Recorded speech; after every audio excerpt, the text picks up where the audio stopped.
Hello, all truth warriors, and welcome back to the Atlantic Underground podcast. Now, today's guest is a former British policeman, if we can say policeman and not police person these days. His life experiences have allowed him, though, to become a researcher and a revealer of hidden and esoteric knowledge. He is an incredible author with 6 books to his credit now, and he has presented a TV documentary series called The Higher Consciousness and worked with our friends Gareth and David Icke. I know we probably don't have enough time to discuss his full breadth and depth of knowledge, but I hope that this will be a great talk today with the one and only Micheal Feeley. Welcome, sir. Thank you very much. As always, it is genuinely a pleasure to be here, so thank you. Thank you. Let's jump straight in on a topic which has been very close to my heart all my life, UFOs. Now, UFOs have been seen throughout known history. What really are we looking at here? Well, I've also seen so many myself, and I've never been able to, 100% say I know who's piloting them. But what I can say is that there are craft in the sky that we don't know about or we're not being told about. My opinion is there's a couple of agendas going on. There is one which you would class as a negative alien agenda, which is basically the control of the world through false timelines, through false vibrations. You also have, in the interest of polarity and duality, which we have, you have to have a positive side to that, a counteractive side of that, which to me are advanced spiritual humans who are continuing this journey back to the wheel of necessity, the ultimate cause. And because they are now of a different vibration, they need to exist in a different frequency range, which are your star systems. And because they obviously understand where we're coming from, because they've been there, they've progressed from here, they come back to help us. So we have those who are technologically advanced, and some of them are more spiritually advanced than we are, but nevertheless, they still need some kind of craft in which to transport.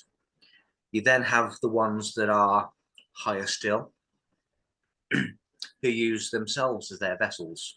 They don't need a craft as such to get through the multi-locational, multi-dimensional places.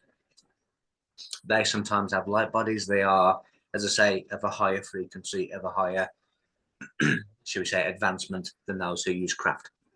So that, in a very, very succinct way, is what we're looking at. They've always been here. The human body, the human genetics are not from Earth either. So we're not from Earth. So technically we are aliens. Yeah. Because our DNA is programmed in the cosmos, and our physical body is a result of an exploding star in the Orion Nebula. So what is an Earth human anyway? That's it. I mean, with humans, I always wonder, are humans really part of this planet? We're not even set up to be on this planet. We're born, we're hairless, some of us more than others. We need clothes to stay warm. We walk upright in a gravity that seems to eventually do people's backs in. The women go through a 9-month pregnancy, and then we don't start walking maybe for a year after. It's unlike any other animal on the planet. It's almost like it's unsafe. It's not a natural environment for us to be in when you consider it. No, it's not. But again, it's the lesser worlds of lessons. And it's a university of teaching. It's a university of understanding matter, which is the resistance to make spirit grow and make spirit become stronger. So it is a necessary, I say necessary evil, because evil again is only an octave on the same scale as something else. But nevertheless, it's a necessary evil if you want to advance as spiritual beings as well. We have to have that matter of resistance. Yeah. So for argument's sake, we are all born excuse me, with the same muscle base. Yeah. But if I want to enhance and build those muscles, I go to the gym and I use the weights, which become the resistance for that muscle base to grow. Now, in the same way, matter, the material world, is the resistance for spirit to grow. And you cut the creative force, which is ourselves anyway, fragmented. The creative force can never claim to be everything or perfect without first of all experiencing everything, because everything minus anything is no longer everything. So you have to understand. And Thomas Nagel, who was a lecturer at New York University, once said words to the effect of, you can understand every single workings of the brain of a bat, but you will not know what it is like to be a bat. Yeah. So you have to experience it, you have to become it in order to know it. And that really is the dilemma that the creative force has, that it can't be everything without experiencing what it is to be. Yeah. So consciousness, effectively talking now. Yeah. So we are consciousness. I mean, in the beginning was the word, and what that means is sound. So you have Einstein's, should we say, half theory, which gave us E equals mc squared. But that is only dynamic mass, it's not static mass. The true formula incorporates static mass as well, which gives us a vector space. Vector space gives us rotating spheres, and those rotating spheres create sound waves, which is where creation comes from. So every sound has a shape. So every shape that we see in creation is the result of a sound, whether that's Nazca lines, crop circles, snowflakes, bodily form, buildings. It is all the result of a converged sound. So in the beginning was the word. So everything has an awareness, everything has a consciousness.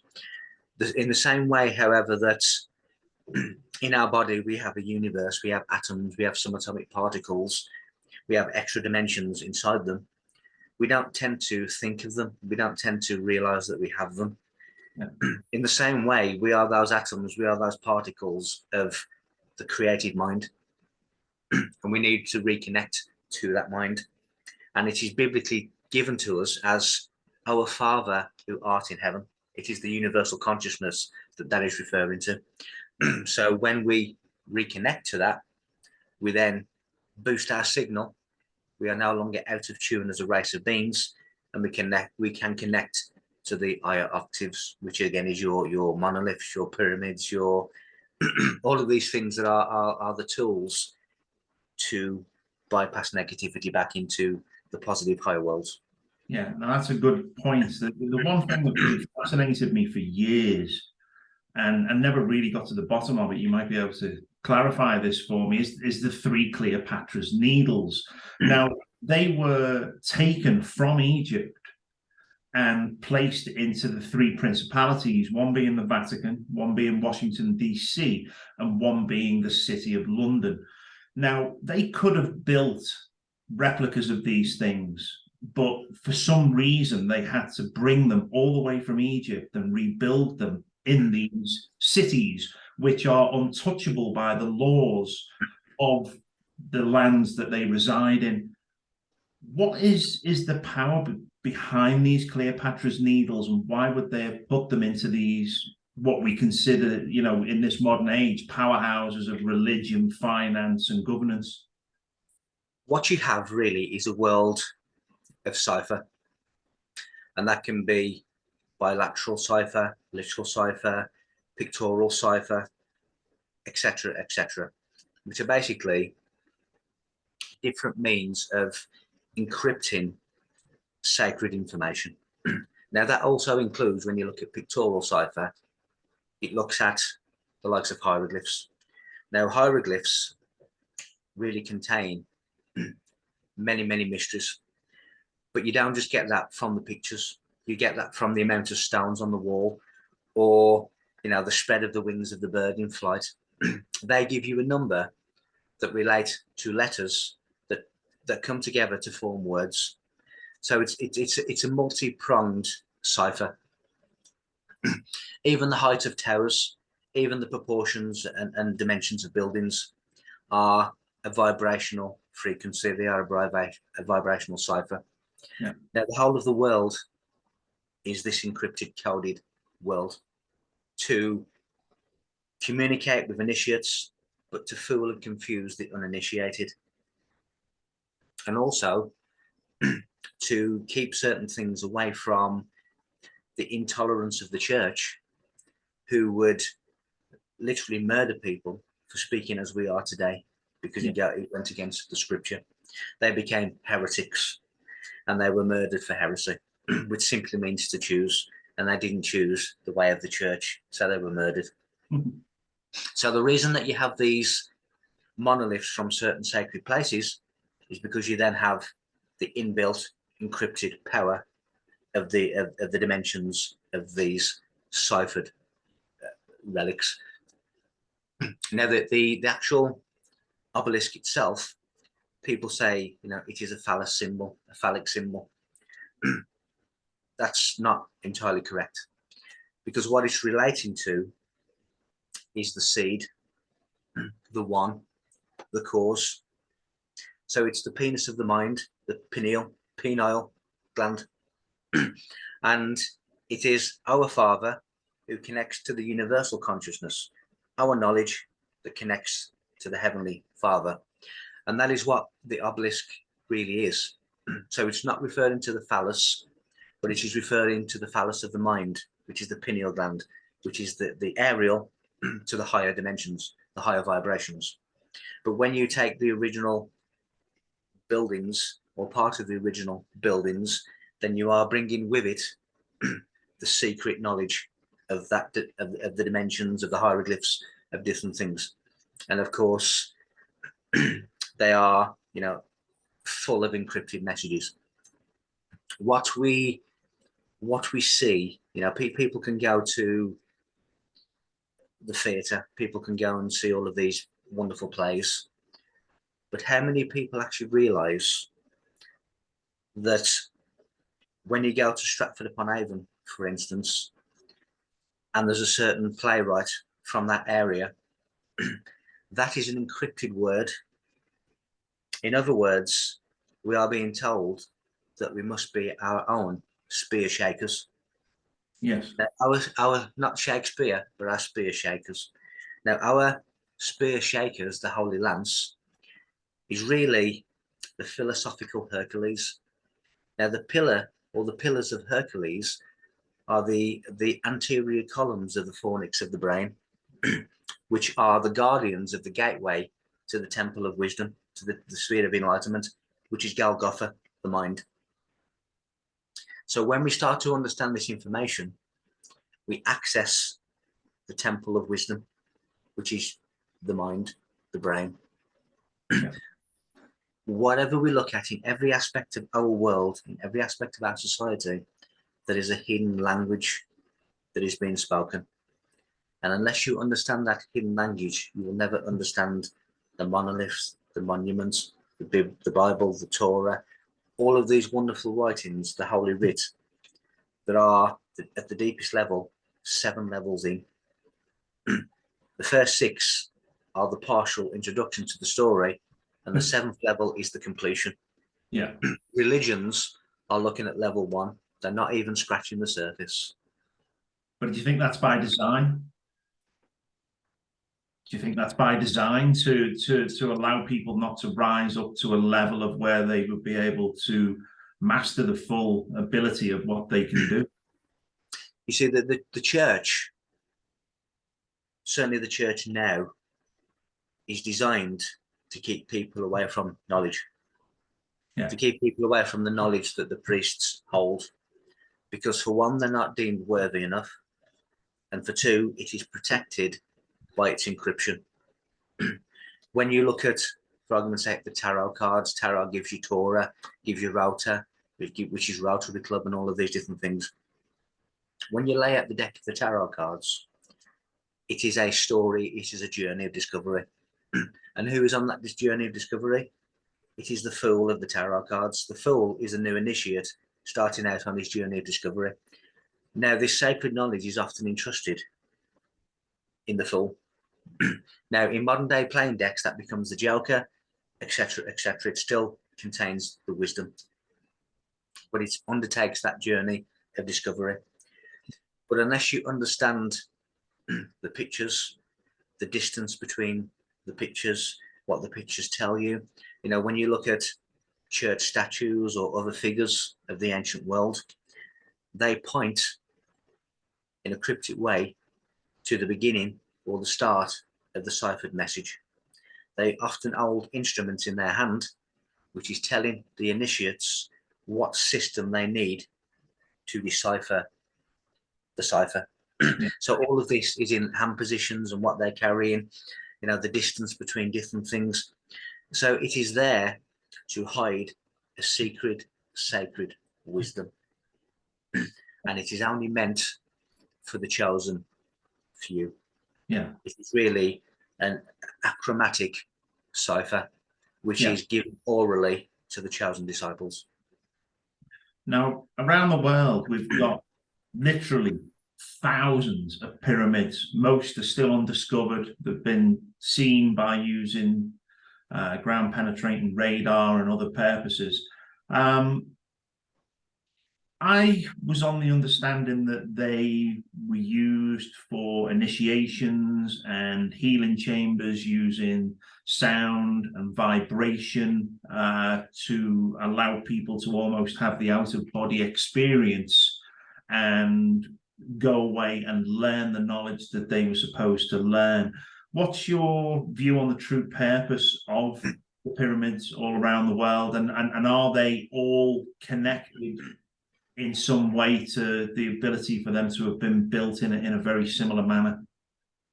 They are all connected, but not only to other monuments on Earth, but also other monuments on other planets of the solar system, which in a longitude and latitude mathematical way are giving each other's locations precisely. So the face on Mars tells you exactly how to find Stonehenge. The Great Pyramid tells you how to find exactly the five-sided pyramid on Cydonia. so it's larger than just an Earth network. Yeah. These monuments are not merely just for one thing; they are for multiple things. But when you have the King's Chamber, which is slightly off center, that is because off center gets a certain octave compared to the rest of the building. The same with the altar stone inside Stonehenge, which is off center. When you see pyramids that have indentations, those indentations change the octave of the building. So again, we are talking about sound. We are talking about amplification chambers. When you get to the top of the Great Pyramid and face south, there is a secret, should we say, doorway, which when you say the correct word in the correct vibration of word, it opens up 7 feet. Now, when you go into, you can go 980 feet into the ground from that entrance. That is almost the size of the Eiffel Tower down. Yeah, it's big. From which point you can then start collecting liquid light, which is really volcanic lava, and you use that liquid light in order to fuel portals. So yes, they are amplification chambers, they are healing chambers, they are, should we say, transcending chambers. But another secret that they hold, which is important one in terms of human potential, is what the shape of the pyramid represents. So when you have the creative force deciding to reveal itself, it becomes the dot. So the dot, the black dot on white paper, for argument's sake, is the I am presence. I am here. It goes, I can bring Morse code and different things into that, and Hebrew as well, but in essence, I am here, the dot. I am manifest, I am revealed. Now, if I move a dot in any direction, it becomes a line. So I now have 0 dimension and the first dimension. But because we have a world, a beginning and end, that line can't continue to continue because it could be infinite. So you have to curtail it. So you curtail it in a triangle. So the triangle becomes the first manifestation of the creative force in the third dimension. In the second dimension, which becomes the pyramid in the third dimension. Now, because the material realm, because matter, the fabric of which is the cube, if you take the top 4 corners off the cube, you get the tetrahedron. So what the pyramid is telling us in a secret way is divinity within matter. So those who have found their divine self within this material realm are the pyramid. They're represented by the pyramid. because it exposes the divine shape within the cube, which is the fabric of matter. Yeah. So that is what the pyramid is telling us. It is the divine within us. And when we find that, we expose the pyramid. The cube contains so many secrets as well, in terms of the 24 elders of the Bible, the throne of God. You know, you have all of these different things in relation to the cube. You expand the cube and you get the cross, you know, which reveals the physicality of man, who has to crucify his physicality in which to resurrect and rebirth his divine self. So there's so many component parts to what these things mean. So yes, they are amplification chambers, they are portal makers, they are connected to all other monuments and monoliths of the world and beyond the world, but they also hide the fact that we are divine beings. And when we find that divinity, we are represented by the pyramid, which is also cubic, but the pyramid is your divinity. Yeah. And what do you think the purpose is with the black cube at Mecca, where people will circle round that? Is that creating some force or some energy just within that movement of people around it? You see, in alchemy, you have what is known as the square of opposition, and you normally go through it in a clockwise direction. But stones are made up of the elements, and you go through, you know, the fire, the water, the air, the earth in a clockwise motion. If you do it in an anti-clockwise motion, then it leads you to sanctity and purity. Now you notice that the people that walk around the cube of Mecca do it in an anti-clockwise fashion. Yeah. So that is basically the correct way to go through the alchemical square of opposition in which to reach sanctity. Yeah. So, because I believe as well within that cube, there's supposed to be a huge meteorite that sits in the corner of that block itself. And I know the power, you know, when we get down to crystals and stones and frequencies, the meteorites are one of the highest vibrational stones that you can hold. Again, is this creating force and power within there? It is. I mean, when you look at the word giants and the biblical giants on earth, it just means big stone. So when you see a lot of monoliths, they are basically meteorites that have come from the earth, and because they are normally put in the ground in a location that they've landed, then that is a connection to God, that is a connection to the heavens, because that's where these stones come from. So giant is big stone. Yeah. Now, when you analyze the word stone, in Hebrew, it means father and son. And when you analyze the word son further, it gives you sonic, it gives you sound, it gives you son, and resonance. So we are, again, talking about vibration, we are talking about frequency, we are talking about everything that they speak about in the ancient world, whether it's Holy Writ, in the scriptures, in the hieroglyphs, in the monuments, in the shape of the monuments. It is all talking about how we ascend from the lower worlds. The very fact that there are 9 pyramids, the number 9 actually refers to man and the lesser worlds. So we have 9 pyramids of Giza. Giza means Rostau, which is the cross of the mind, which marks the treasure, which is your pineal gland. But it is also the lesser worlds of man. And the pyramid, the divinity, is the ascent out of the lesser worlds, which is here. Yeah, that is what they're all telling us in different ways. Yeah, and also as we were talking then about obviously the areas where there are energy.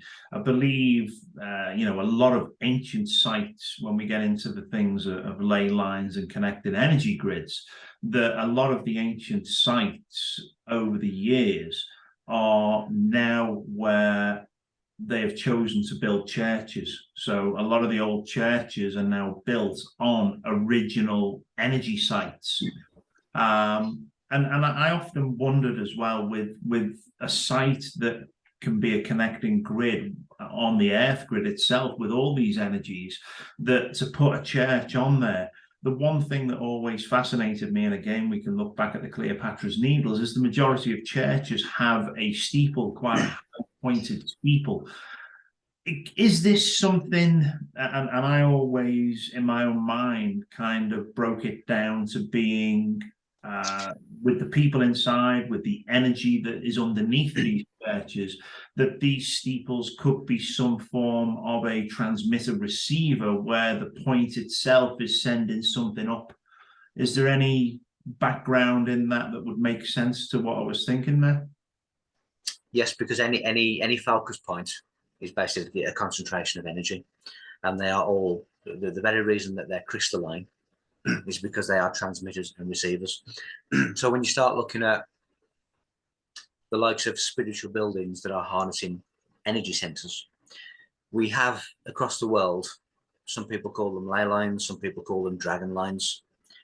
Now, at the point of intersection of these dragon lines, you have the dragon eggs around the world, which are your domes, which mark the intersections of dragon lines, ley line energy, at their crossover points. There is energy coming from the heavens, from the higher realms, coming into what is known as chalice points, which then connect to the ley line grids of Earth. Now, your chalice points is your holy grail. So that is the energetic holy grail. Now, the guardians of the grail, or the guardians of the grids, are the Knights Templars. Now, the epicenter of the European ley line network is where Roslin Chapel sits upon. Yeah. So that really connects the whole of the European and UK ley line energy. So the UK, Scotland, is the true Holy Lands, not Jerusalem in the Middle East. And Palestine originally is in Scotland. So that is where the Knights Templars are. They control the ley line grids, or they are the guardians of them. And that is your holy grail. Now, when you start looking at spire, and anything with the word spire in it refers to breath. So you have spire, to breathe, expire, to stop breathing, conspire, which means to breathe together.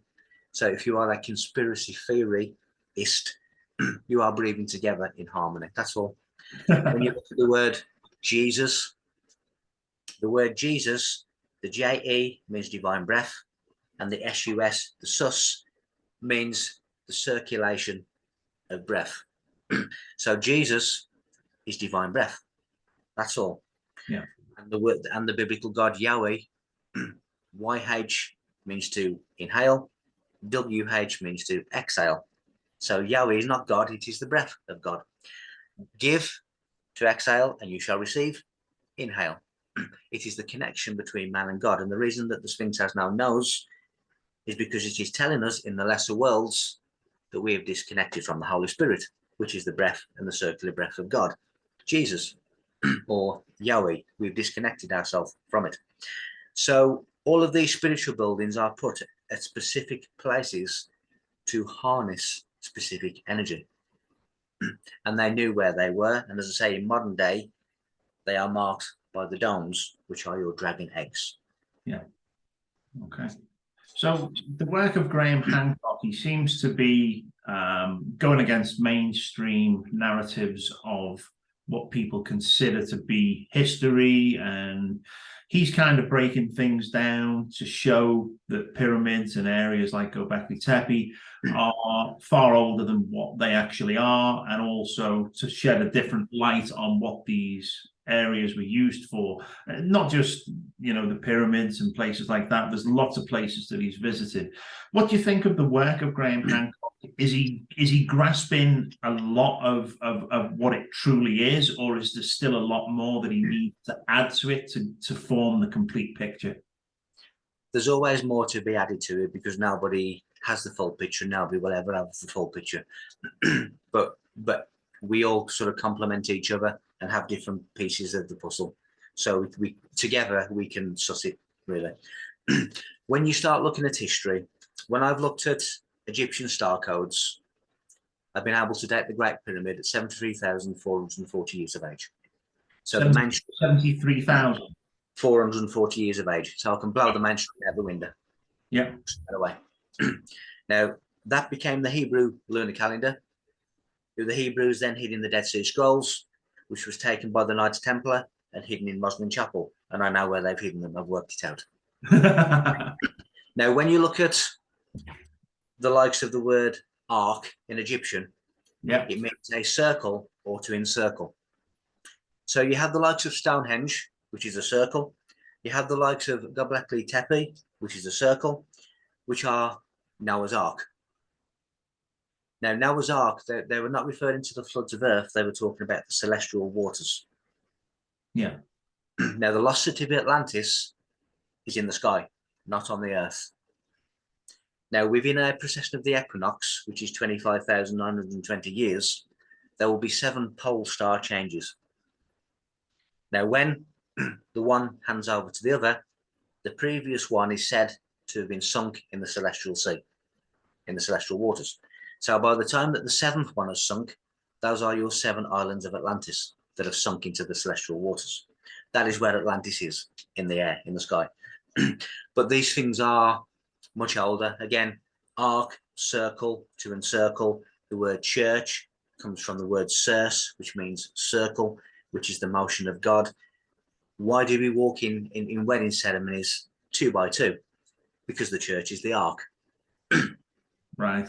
So yes, they are much, much older than the mainstream have dated them. Archaeologists will not find the answers because the answers are not in the ground. Carbon dating is of no use because these things are not carbon. They are much, much older than you can ever imagine. But nobody ever has the complete story. Not Graham Hancock, not me, not anybody, but together we can suss what's going on. Yeah, absolutely. Now, symbology and the symbols that we see through corporations and many different things on a daily basis is a huge unseen thing in our lives. Can you tell us about its power upon people and how the symbology within signs is there to control and affect people and how it manages to do that? Let's say that because creation is sound, the word, and everything that we see is the shape of a particular sound or the shape of a particular vibration. So when you see a beautiful snowflake and you see the wonderful geometry, that is actually a sound frozen. That is the sound of the environment that you are seeing. Yeah. So everything that is in creation is the shape of the sound. So when you start looking at sacred geometry, when you start looking at logos which contain sacred geometry, when you start looking at automobiles and brand names and buildings and architecture, it connects to a different level of sanctity, a different level of creation. So depending upon the shape, depends upon what level you connect to. So when you have the likes of the black magicians that rule this world, they can't use the symbols of the white magician. So they have to corrupt the symbol.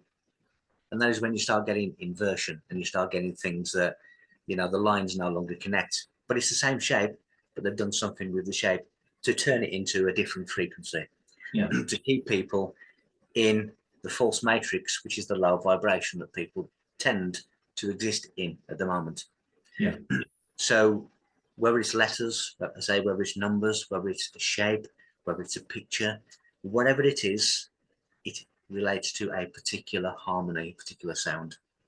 And that connects to a different level of creation. So it can either uplift you or it can keep you locked in to a false narrative, a false vibration, a false matrix. Yeah, no, it's quite apparent. Now, tell us about your experiences with UFOs. You have had experience with UFOs and aliens over the years. Tell us about those and how this has changed your life.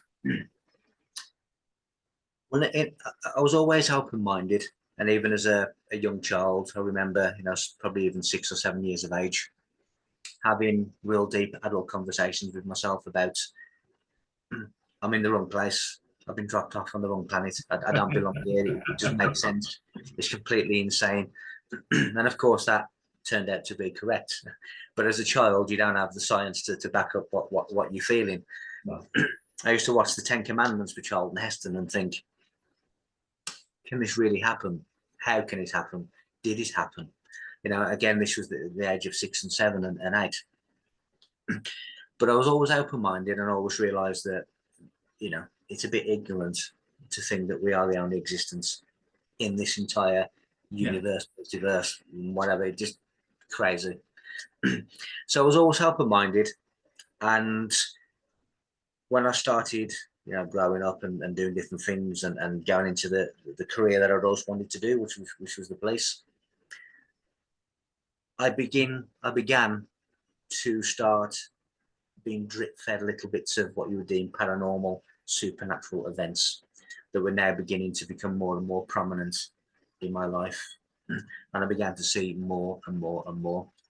And the first thing I saw really is when I went on a city break to Rome, and one real nice evening near to the Colosseum.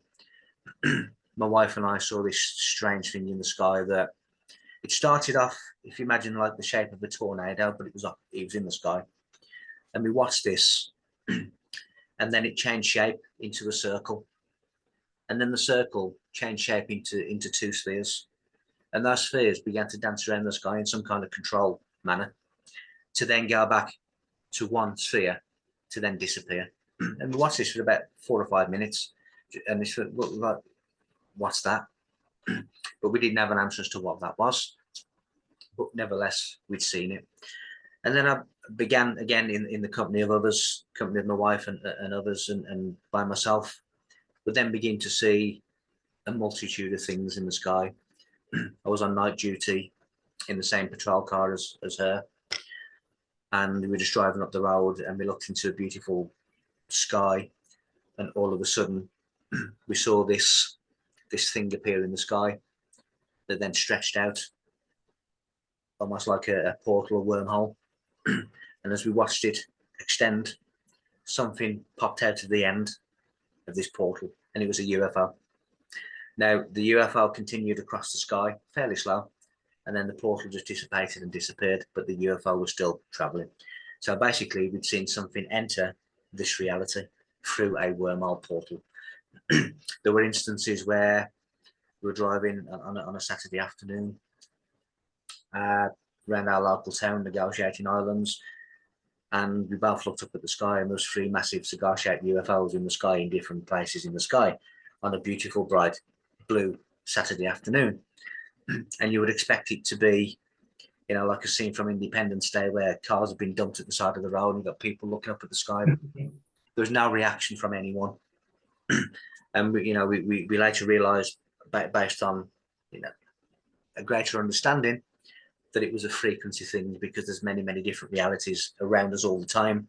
They're not in outer space, they are in inner space, but there's a different frequency that we don't normally detect or pick up or see. And on this particular occasion, our frequencies had matched, either by them reducing or by ourselves lifting.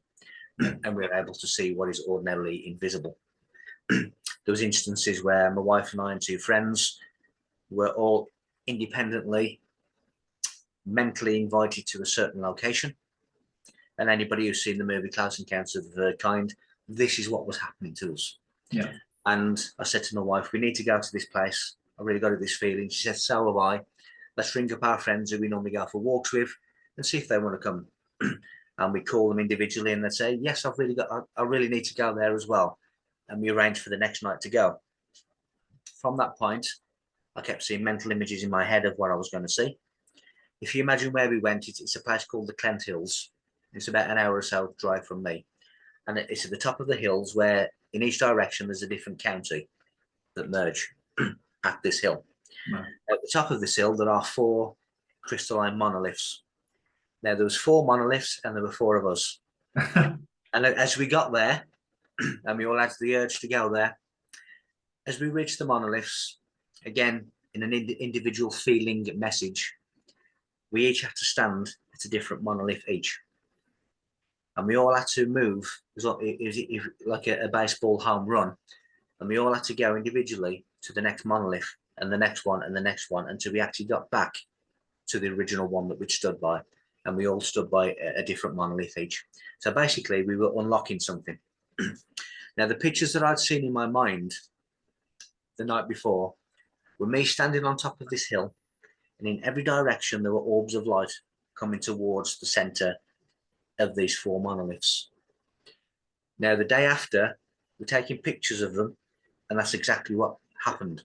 There were orbs of light coming from every direction, coming into the center of the 4 monoliths, and they were going upwards. Now, what I saw is there was some kind of craft above us. These things were going in to the craft. We had unlocked some kind of gateway, the 4 of us. There was an incident where, again, I was on night duty and I was with another officer, and there was 2 paramedics with us, and we just left an incident at a home address. And as I looked into the sky, there was a ball of fire, and because we're not too far away from an international airport, I genuinely believe that was an aeroplane in distress, and I was about to call it in to say, you know, there's an aeroplane in distress in the skies. But this ball of fire came over silently, and one of the paramedics said, "What's that?" And it went over silently and just kept going into the distance until I couldn't see it anymore. But then it came back again, and it was, if you imagine, you know, the size of an airliner, that's how big it looked. Yeah. It was silent. All I could see with the naked eye was a ball of fire, until I looked back at the photograph that I'd taken, which is you can see a little bit of the fire. There's some kind of strange probe coming from the craft which you couldn't see with the eyes. Now, ironically, about 3 weeks later, my police force helicopter was called to an incident in the same area, and as the helicopter was leaving the area, a ball of fire began to follow it in the same area. Yeah. Now, the helicopter, it was all recorded on inboard cameras. The police log was restricted, so nobody could see what was happening. Yeah. But this ball of fire followed the police helicopter back to the airport, which was his base. And the airport refused the police helicopter permission to land until this had gone. Now, this in the same area, the same description of the same thing that I had seen that had followed a police helicopter.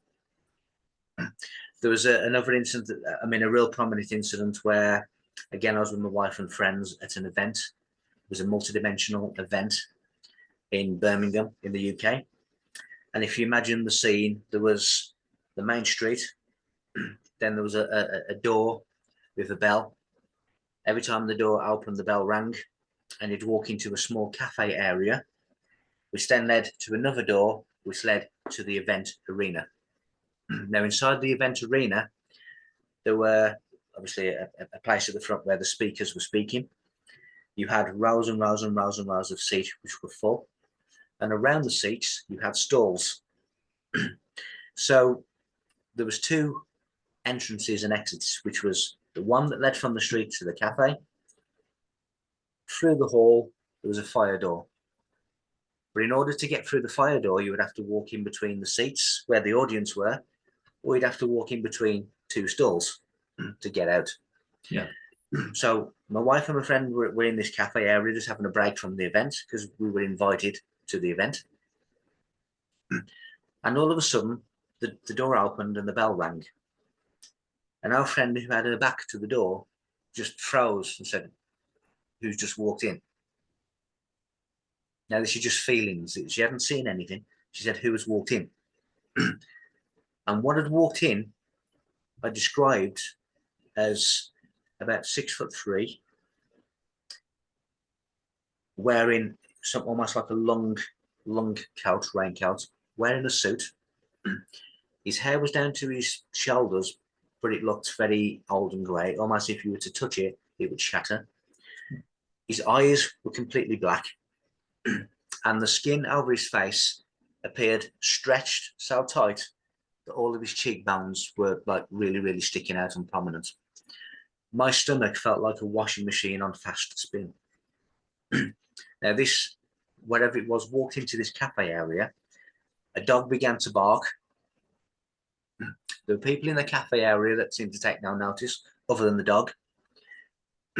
And he walked in and he went with his mouth open, moving his head from side to side, almost as if scanning. He did this for a little while, and then walked towards the door that was separating the cafe to the event arena. And he opened the door and went into the arena, but stood just the other side of the door. Now the door, the bottom panel was wood and the top panel was glass, so you could see through it. I stood up and followed him, and I stood the cafe side of the door, and he was the event arena side of the door, where he just stood there going like this, again, as if scanning the area. Now at that point, a couple of minutes, I stood there just watching him. And at that point, I went back to the table where my wife and friend were and says, right, let's go into the arena. And as we all went back into the arena, he was no longer there. Now, as I say, the only way he could have got out was either past us to get through the cafe door to the street, which he didn't because we were standing there, or he'd have had to go out the fire exit, the other end of the hallway, which would have meant squeezing in between the audience or going past the store holders. No one saw him, and he'd gone. Yeah. Now, to me, that is your man in black. Yeah. and I was feet away from him, feet away.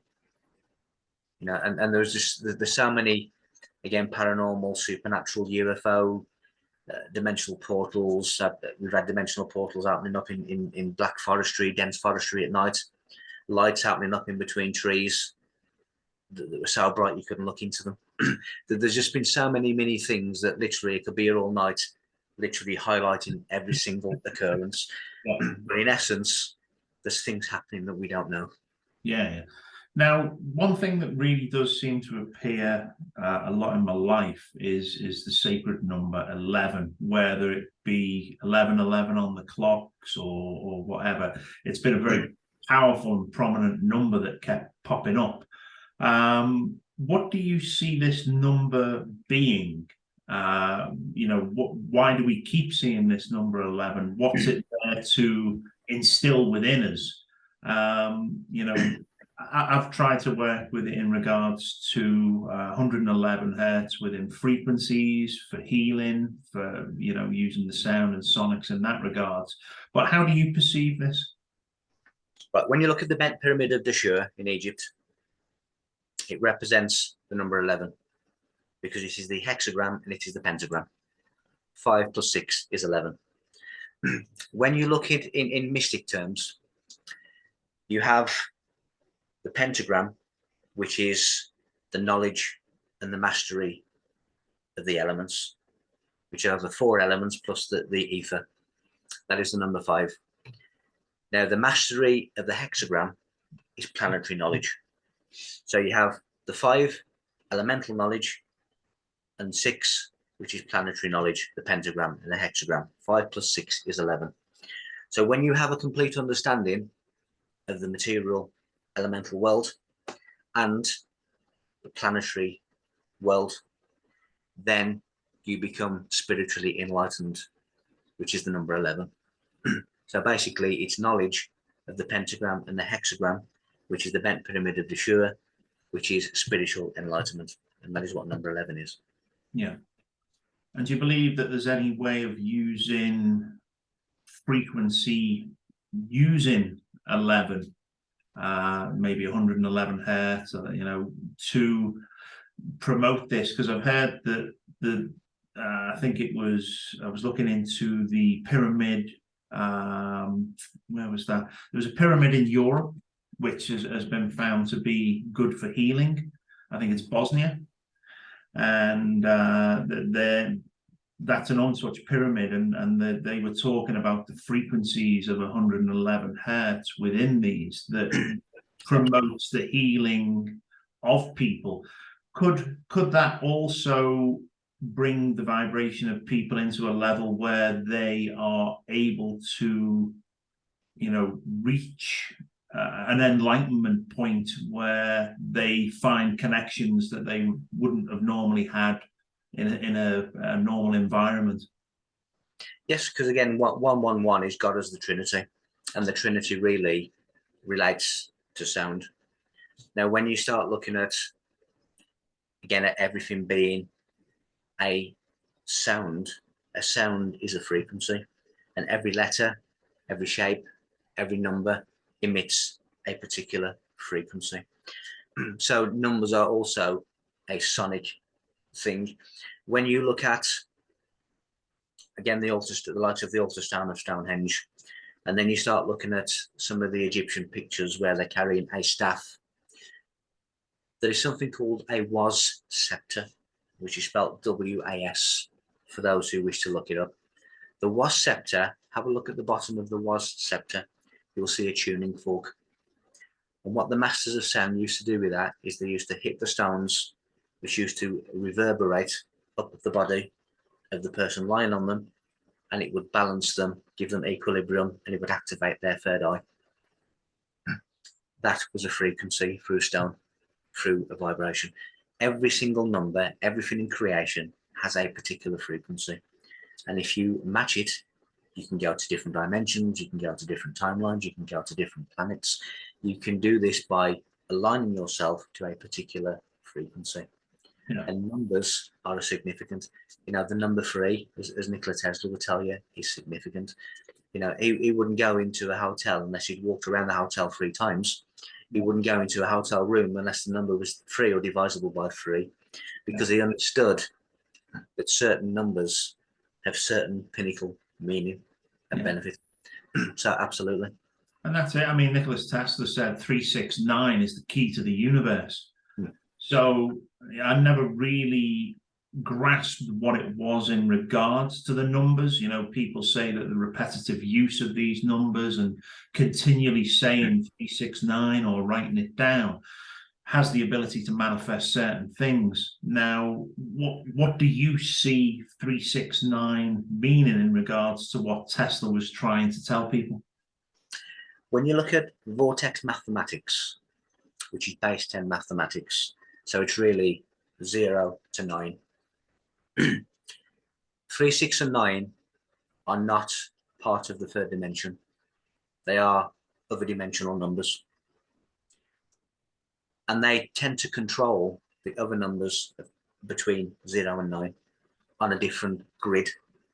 So your 3, 6, and 9 are basically harmonies in advance of the third dimension.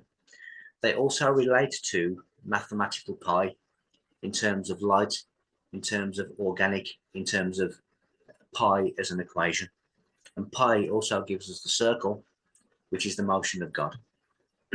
So he's basically talking about frequency, vibration, and mathematical pi in his 369 analogy, which then goes to vortex mathematics, which then goes to base 10 mathematics, which we are, which then goes into rotating spheres, which then goes into vector space, which creates sound waves. In the beginning was the word.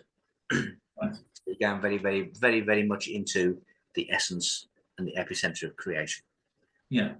So effectively, the cycles of the universe that we see over that period of time, the precession of the equinox and things such as that, would they adhere to the rules of 369 in the way that the movements happen? Is it, you know, pretty much like the workings of a Swiss watch in regards to its accuracy? That's why God is called the watchmaker, because things are in basic wheels within wheels. That, you know, you have the chariots of Ezekiel, which represents the solar system and the rotating motion of the planets. So everything adheres to a mathematical sequence, a mathematical cycle, and everything adheres to that. Now, science really is observation and data. But the first thing that man ever observed were the stars. So that the original sacred science is astronomy, the movement of the stars. It became the celestial narrative. And they were able to predict and prophesize the future based on the movement of the stars throughout various cycles.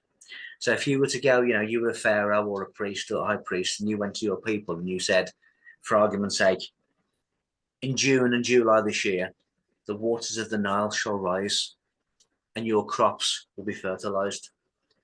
In September and October, the waters will recede and your crops will die for 3 months until the waters rise again. On this date, this happens. In this year, this will happen. Your people are going to think, you are God. You are a walking God. How do you know this? Because you've learnt the celestial narrative and the movement of the stars and the cycles of the heavens. Yeah.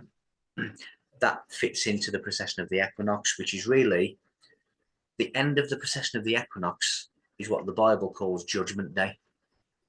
It is when, and it is self-judgment really, it is when we should have achieved and uplifted ourselves to a certain level based on that great year cycle. Yeah. That is marked in the numerics, in the pyramids, in the Stonehenges, because that is a finger post of how far we should have progressed. So yes, everything in the universe, in the cycles of the universe, adhere to mathematical numerical sequences. Yeah. And we're coming out of the age of Pisces now into the age of Aquarius. You know, people say that this is the golden age again. We're also shifting into a whole change of energy around us. A lot of people are noticing this. A lot of people are waking up to things, and it is affecting people in many different ways. I know it's a long period of time that this will go through and has been as it's crept up to where we are currently. How do you see this energy affecting people? How do you see really the true purpose of humanity itself and human beings? Because I believe that the energy change is bringing about something completely new that we should embrace and accept. Possibly a lot of people are unable to do that. There's possibly been things that have been given to them or have been put into their bodies over a period of time, certainly things that can calcify the pineal gland and other areas of the body. Do you believe that a lot of people have been deliberately dumbed down in order to stop them actually assimilating with the change in these energies? It's an absolute certainty that humanity has continually been dumbed down through generation after generation by various mechanisms, because there is a, should we say, a rogue element that doesn't want us to realize who we are and reconnect to what we can be. Yeah. In terms of what is the biblical end days, which is the changing of an age. What happens when a sign hands over control to another sign? There is sometimes disruption, there is sometimes chaos, sometimes there is the leveling out of establishments, of systems. And that is what we're seeing in the baton handover between Pisces and Aquarius. Because Pisces is the age of I believe, and Aquarius is the age of I know. So we are making that transition from belief systems and faith to fact. Yeah. And with that comes upheaval. I mean, if people are not ready for it, then it's going to affect them in different ways. The very reason that we have initiations and initiates of the ancient past, which have then trickled down into the modern day societies, is initiation basically expands, and you expand your nerve endings, you expand your mind. When someone says to you, "You blew my mind," that's because you weren't expanded enough to take in the high vibration of the knowledge. So your body expands, your nerve expands, your mind expands, so that you can tolerate the undiluted, higher level frequencies of wisdom and knowledge coming into you. Yeah. So if people are not ready for that, then there will be detrimental effects in certain manifestations. So the age of Aquarius is the end days of the Bible, where the baton is handed over to another sign, which brings with it certain physical, material evidences. Yeah. And that's what we're now going through, the age of I know, which is people questioning, people, actually, I want to see evidence for this, rather than just believe what you're telling me. Believe that Noah, who was 120, built a wooden ark. All of these, that Moses walked with the Israelites for 40 years, that didn't happen. It is metaphorical, it is allegorical. Yeah. So with the changing of an age brings the end of days, brings chaos, brings upheaval. Yeah. Are you aware of the archaics and the work of Jason Brashears, and where he talks about the repeating cycle of the Phoenix event? Yes, I mean, again, the Phoenix is is a significant thing when you go back to Osiris, which means open eye. When you look at the Phoenix cycle, when you see Osiris being associated with the Phoenix, which is really, you know, the rebirth, the resurrection of yourself. So, yes, is what I'm trying to say. But it all amounts to the same thing, which is we have a human condition and we have a human potential. And there are tools, there are ancient knowledges, there are things for us to decipher that enable us to cross the bridge between the human condition and the human potential. Yeah. And that is part of your Phoenix cycle as well. With some of the big people and big players in the world now, we're facing transhumanism through technology. This is not the first time we've been genetically modified, is it?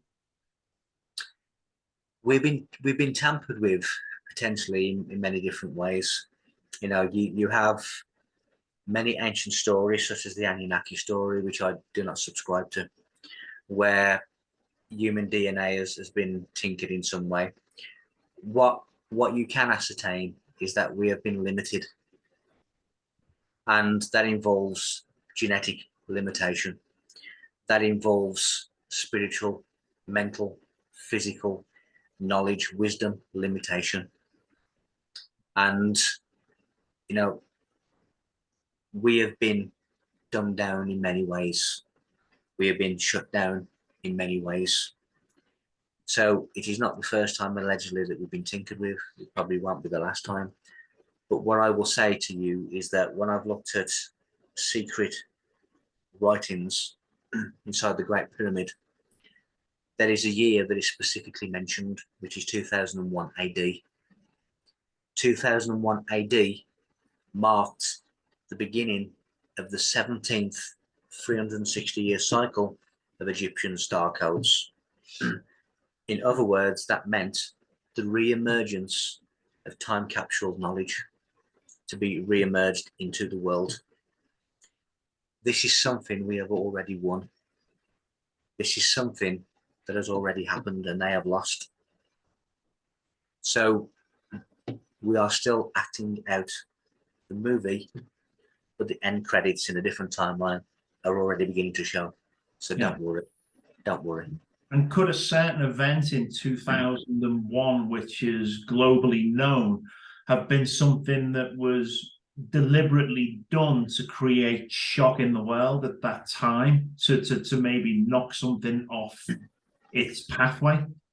There are many catalysts or catalytic events that you can look at from many different levels of viewpoint. You can look at them and say that it's the New World Order. It is, you know, the end game for them. They're going to push humanity and steer humanity to where they want. But that's not happened. And every time that is projected future that changes, that's because we've changed the timeline and we've stopped it from happening. Yeah. You can look at it from that level and say, you know, infamy, they've all got it infamy from the Carry On film. Or you can look at it from a higher level and say, this is now a catalyst for people to change. Yeah. This is now a catalyst for people to see.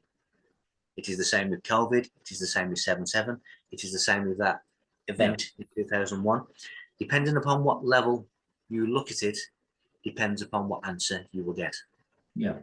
And some will see and some won't, unfortunately, just due to their level of vibration, I imagine. Yeah, no, absolutely. Because we tap into multiple levels of existence. Yeah. And depending upon the level of the frequency of that existence, you become aligned to it. And if you look at things from a higher viewpoint, from a higher perception, you will see a different image than what you see from a lower perspective. It is basically a catalyst for change. Yeah. You know, the letter Y is the power of choice. We can go left or we can go right. We can walk the road to Damascus, which means the left-hand path or the right-hand path.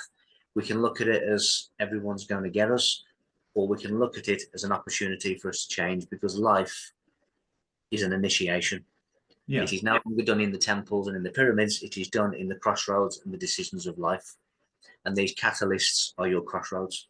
Yeah. It's an opportunity to drag ourselves out of the dark ages effectively. Yes. Now, Yes. last year I took a several-day visit to Roswell.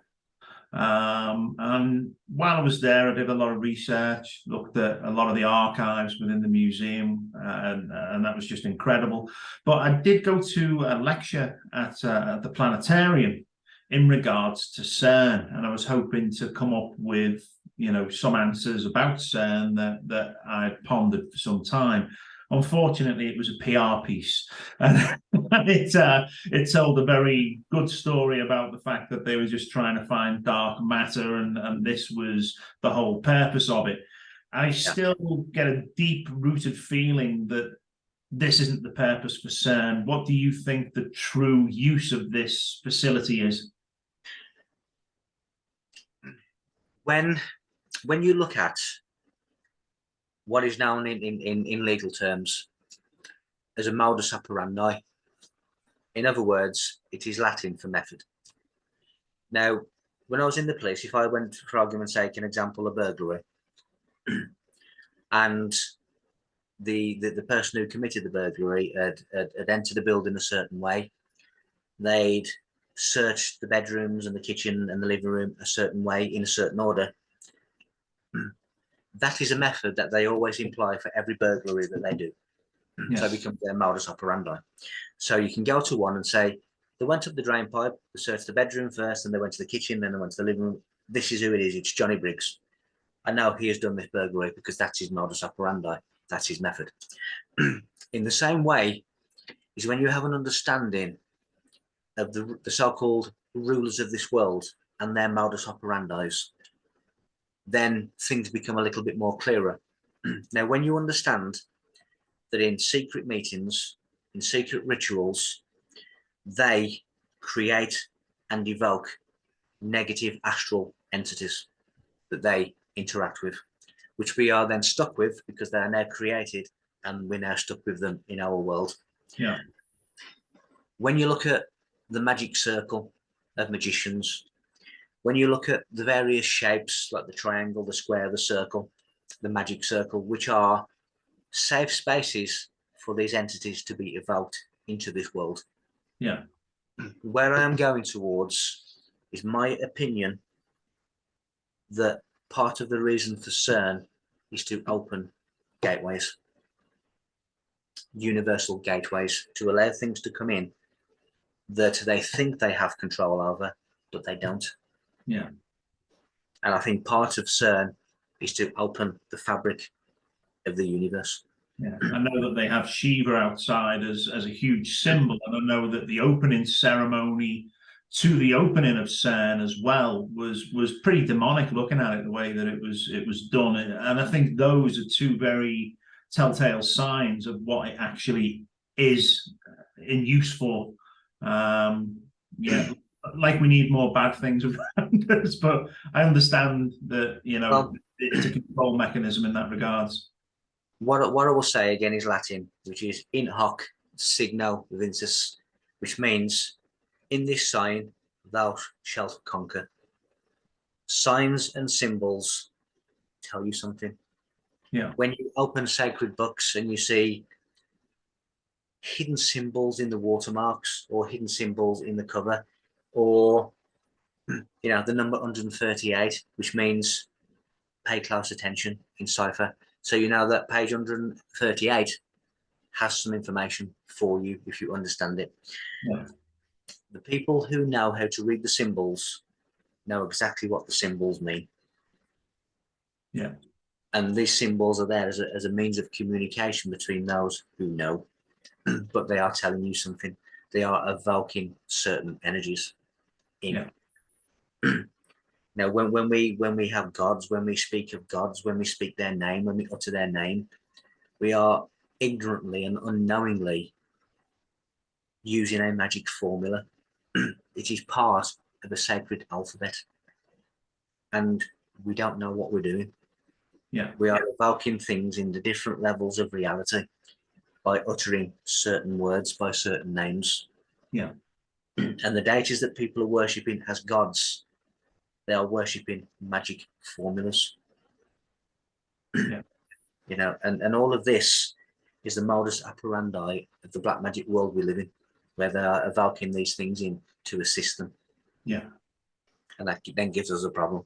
Yeah, it certainly does. Now, see people on the internet, YouTube stuff, in books and different things, where they are said to be channeling information from different entities, but also something called the Galactic Federation of Light.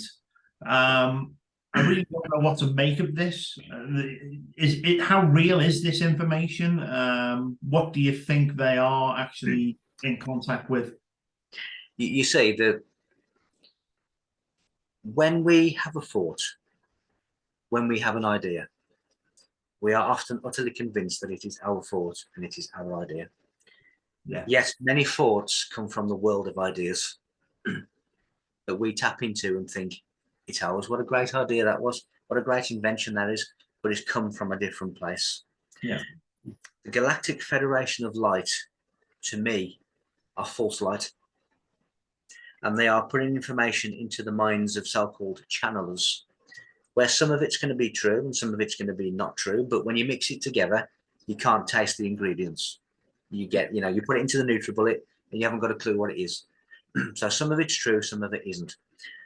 The amount of channelings that I've seen from the so-called Galactic Federation of Light that keep saying, this is going to happen on this date, this is going to happen, you're going to see it, it's going to be wondrous, and nothing ever happens. Yeah. And people become disillusioned and they think, oh, forget it then. It's done the trick. It's put them off. Yeah. So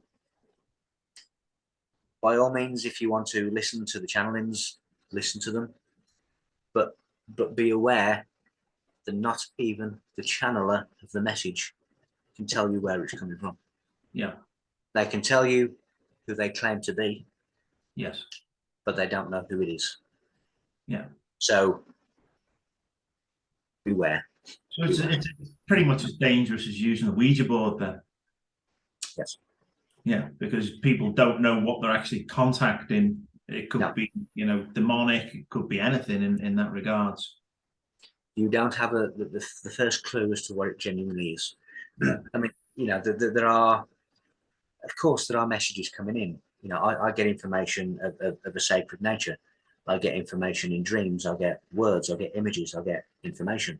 I get questions and answers come to me in the same instant. That is coming from a different place. That is accessing beyond the five senses into a universal database. We can tap into these things, and undoubtedly some of the channelings are genuine channelings, but you don't know which is genuine and which isn't. No. The reason that I stopped channeling, because I've got lots and lots of channeled messages at one point, I stopped them happening because, hand on heart, I could not tell you who it was. Yeah. Now, I don't want to be responsible for uttering falseness into the world, so I stopped doing it. Yeah. Because I don't know who it is. Yeah. So that is when you really become wise, mature, and sensible, and responsible for what you're doing. Yes. So listen to them, hear them, enjoy them, but just be aware it might not be who they are claiming to be. Oh yeah, absolutely. Now, what is required in humanity for us to become part of the universe where we can connect with other beings? First of all, it seems to be that humanity is out of tune.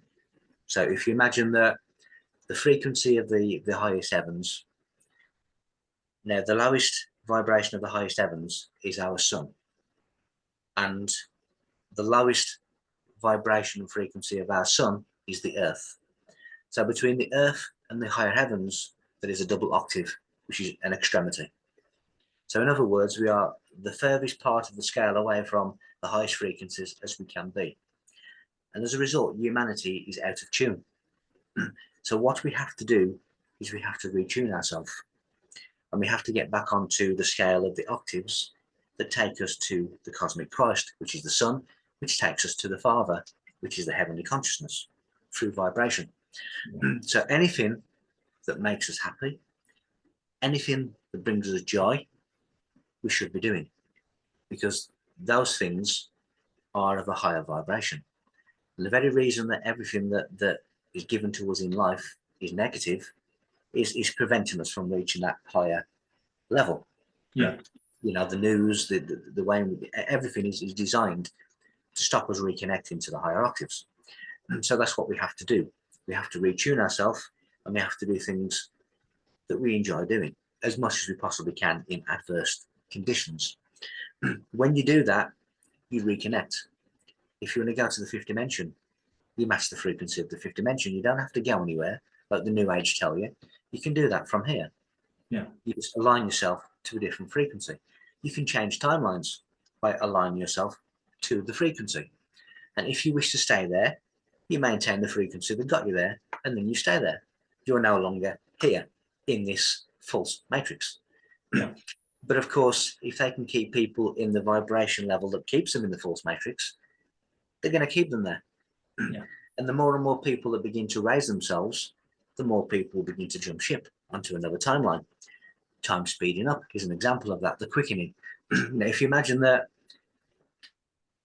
there's a station, a railway station, and all the different tracks and all the different trains are different timelines, there are different dimensions that go through the 0 dimension, which is the station. Yeah. And we can change the tracks. We can do that by changing the frequency. And we do that by not being dragged into the extremity of the polarity of negativity. We maintain equilibrium and neutrality and balance. Do the things that you enjoy, and you will raise your frequency. Look into the higher vibrational questions, which will have a compatible high vibrational answer, which comes into you and it raises you. Yeah. Do meditation if it suits you. Do breath techniques if it suits you. Go and live on a mountain in Tibet, away from society, if it suits you. Do whatever suits you to get you there. But we need to retune, and we need to raise our frequencies. Yeah, definitely. This has been an incredible talk. We could have gone in many different directions, and I think there's still a lot that we can continue to talk. We're going to wrap it up now, but if you could sum up what we are seeing going on in the world at the present, and what would you say, and how can we best adapt for the best outcome for us all? What we're seeing in the world at the moment are the rats in the corner fighting. Yeah. And they are trying as much as they can to grip onto their control and their power, which they are losing rapidly. It has been written, it is divinely ordained. At some point, the false superimposed matrix will be removed. How can people best adapt? By doing the things that you enjoy, by doing the things that bring you happiness, because that will naturally tune you up to a higher level of things. Yeah. You see, the only person that you can ever control or have control over is yourself. So therefore, you must put yourself in that position and in that condition where you are ready. So when preparation means opportunity, the rockets take off, and you need to prepare yourself as much as you can and put yourself in as much ecstasy and pleasure as you can to be ready for when it comes. That is how you adapt. Don't get dragged into arguing for 14 days on Facebook over a post about whether the earth is flat or round. It makes no difference.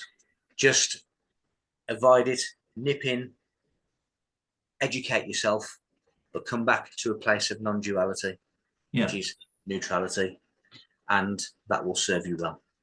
I mean, there's been a huge thing over the past few years pushing zombies. Is it likely that there's going to be a vast majority of humanity that are not going to be able to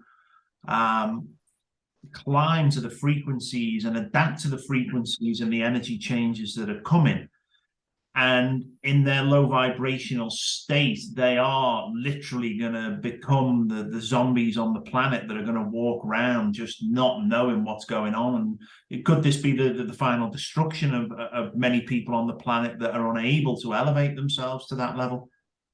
Well, the zombies really are symbolic of the masses who walk around ignorantly with no brain. Yeah. And that is basically Hollywood's way of depicting humanity.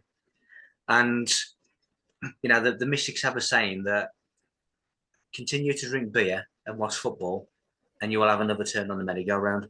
Well, so, yeah, or several. Basically, there are multiple timelines, multiple dimensions for a reason. My father's house has many rooms. Okay? And those who are helping themselves, those who are conditioning themselves, those who are mastering themselves in every aspect of self, the conqueror, will be on a different timeline to those who are on the merry-go-round. We can live in different places, even though we're on the same place, same planet, different timelines. So there will be opportunities potentially for people to get it and step off the merry-go-round. But the effort is theirs. The lessons are theirs. The school for spiritual maturity, we are already on. We're already in that classroom now. Yeah. You know, and if we choose to learn and educate ourselves, then we will be complete and we will not be compatible with what we're in now. Yeah, absolutely. So, yeah. You know, the merry-go-round is there, but it is the cycle that we have to break ourselves. Yes. And unfortunately, society, the control mechanisms of media, education, societal influences through generations have kept us trapped within this loop that keeps bringing us back. We do really need to wake up, and when we say people are asleep, it's just the fact that they are not grasping that we are in a massive period of change, and we do have to adapt to that. So I think that's a great point and a great way to wrap things up here. Now, Micheal, before you go, can you please tell people where they can find your work and how they can contact you and get more information about what you do? The best way, I'm in multiple places, but the best place to start is my website, which is micheal-feeley.com. That will give you links to social media, to YouTube, to articles, to videos, all different things. What I'm trying to do is basically rid the world of sin. Now, sin means ignorance. That's all. Yeah. That's all. And, you know, with platforms like this and with information being reintroduced like this, hopefully that will be a benefit to those who are here. Absolutely, yeah, definitely. No, well, thank you very much for coming on. And as we always say here on the Atlantic Underground podcast, believe nothing and question everything. And it's safe to say we wish everyone a happy Christmas. We're a day away from Christmas Eve here. And yeah, maybe we'll discuss the meaning of that next time and get onto that. But again, thanks very much for coming on, Micheal. I hope everyone can enjoy this, share it, get it out there, because the more people that we can wake up, the more people that can all of a sudden realize that the world that we live in isn't the world that we should be living in.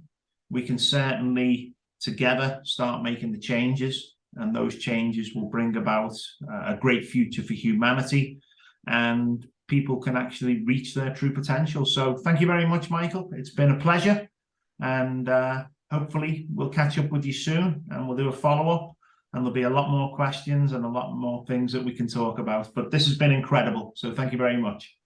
Thank you too, Bruce. You take care. Cheers.